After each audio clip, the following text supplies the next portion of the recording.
English, Unit 2, Chapter 3. Mark Twain.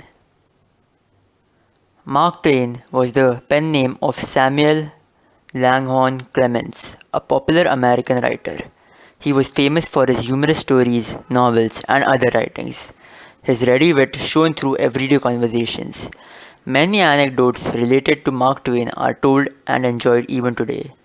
It should be noted that he was a great defender of human values like liberty, equality, and fraternity. He opposed wars and imperialism and supported the cause of laborers and of black people in his country, America.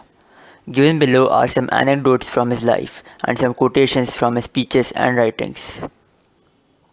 Some anecdotes. One day, during a lecture tour, Mark Twain entered a local barber shop for a shave. This Twain told the barber was his first visit to the town. "You're choosing a good time," he declared. "Oh," Twain replied. "Mark Twain is supposed to lecture here tonight. You'll want to go, I suppose?"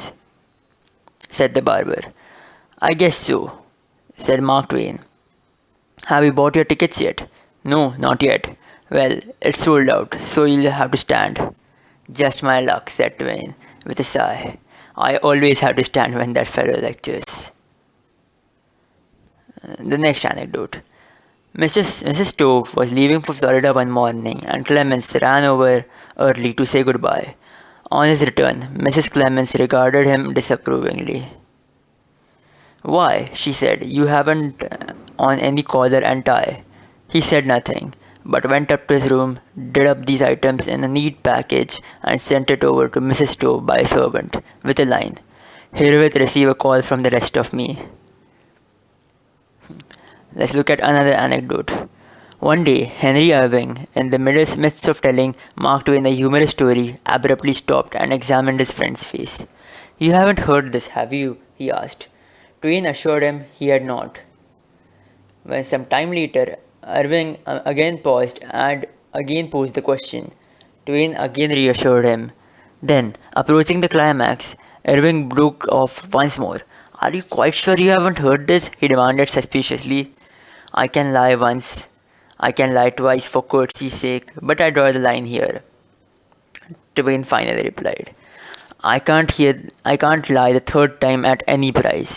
I not only heard the story, I invented it."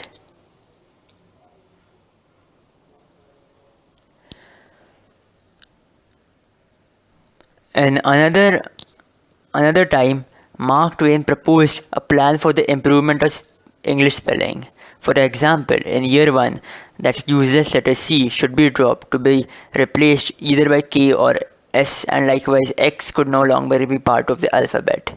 The only case in which C could be retained would be the ch formation, which will be dealt with later. Let's look at some more anecdotes. One day, during his tenure as the editor of a small Missouri newspaper, Mark Twain received a spider from a reader who had found a spider in his paper. He wondered whether this portended good or bad luck. "Finding a spider in your paper," Twain replied, "is neither good luck or bad." The spider was merely looking over paper to see which merchant was not advertising, so he could go to a store, spin his web across the door, and lead a life of undisturbed peace afterward.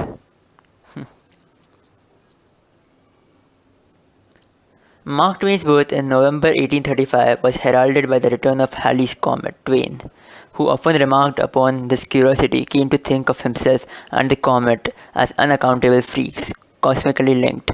Having come in together, he declared they would go out together. In fact, Twain was proven right. On the night of his death in April 1910, Halley's comet once again blazed through the sky.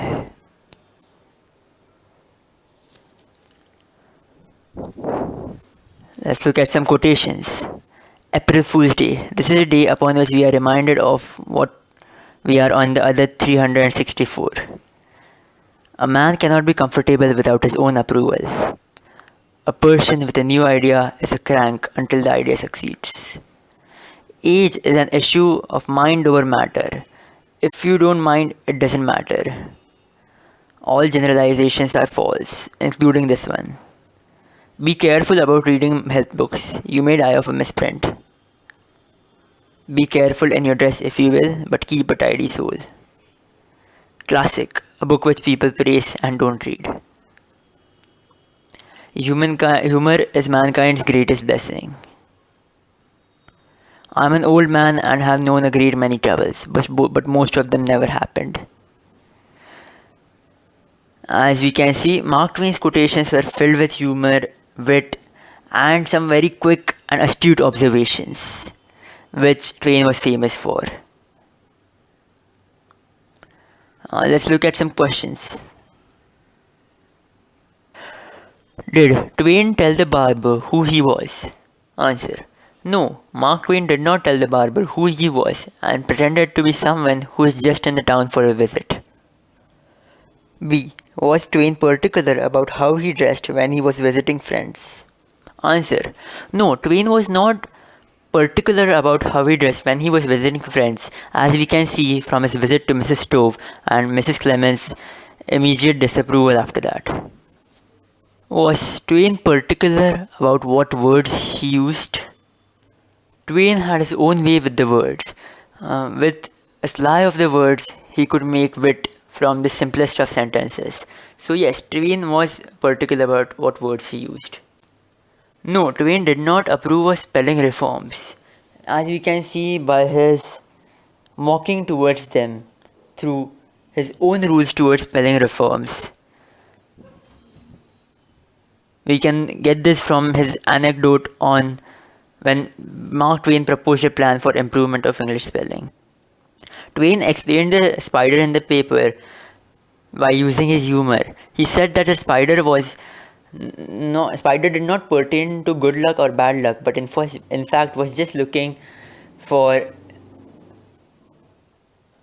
which merchant was not advertising, so that he could go to that store, spin his web across the door, and lead a life of undisturbed peace ever after. We can see from this that Twain did not approve of superstitions and used humor to counter them. In conclusion, we can say that Mark Twain was a writer who was very intelligent and a very humble person. He used his humor and sarcasm to fight against the evils of society like a superstition, and was very active against evils such as racism, ageism, etc. Twain was a quick thinker, as you can see from his many anecdotes. This is the end of chapter 3 of unit 2. This is a continuation of unit 2 chapter 3. After reading a story, we'll be looking at some quotations. April Fool's Day. This is the day upon which we are reminded of what we are on the other 364. Second quotation. A man cannot be comfortable without his own approval. Third quotation. A person with a new idea is a crank until the idea succeeds. Fourth quotation. Age is an issue of mind over matter. If you don't mind, it doesn't matter. Fourth quotation. All generalizations are false, including this one. The next quotation. Be careful about reading Hell's books. You may die of a misprint. The next quotation. Be careless in your dress if you will, but keep a tidy soul. The next quotation. Classic. A book which people praise and don't read. The next quotation. Humor is mankind's greatest blessing. Next quotation. I am an old man and have known a great many troubles, but most of them never happened. Next quotation. I must have a prodigious quantity of mind. It takes me as much as a week sometimes to make it up. Next quotation. If you want to tell the truth, you don't have to remember anything. Next quotation. It is better to deserve honors and not have them than to have them and not deserve them. Next quotation. It is better to keep your mouth closed and let people think you are a fool than to open it and remove all doubt. Next quotation. It's no wonder that truth is stranger than fiction. Fiction has to make sense. Next quotation. Whenever you find yourself on the side of majority, it is time to pause and reflect. Next quotation. Why is it that we rejoice at birth and grieve at a funeral? It is because we are not the person involved. Next quotation.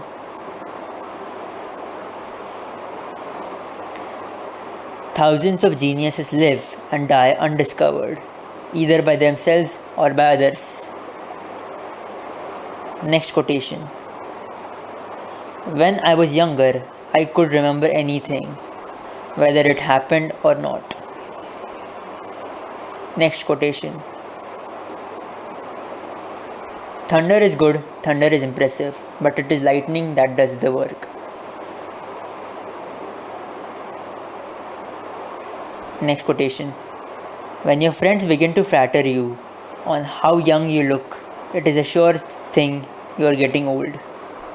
These were some of the quotations of Mark Twain. Now we'll be looking at the next English workshop.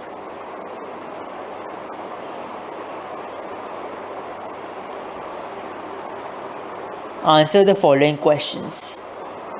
Did Twain tell the barber who he was?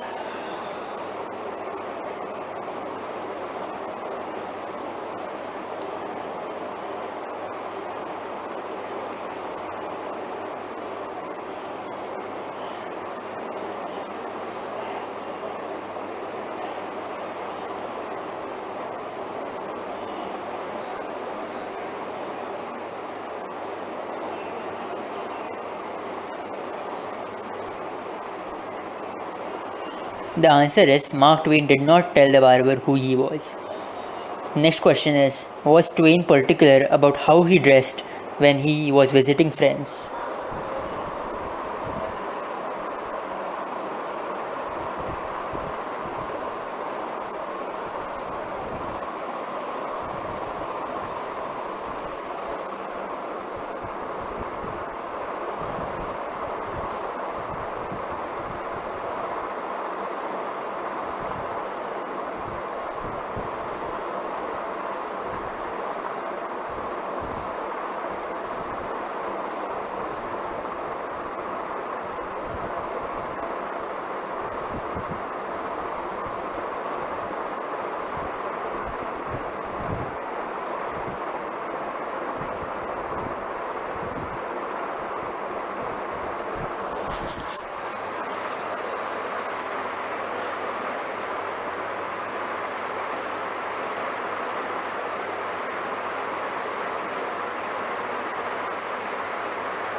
Mark Twain dressed appropriately when he was with friends.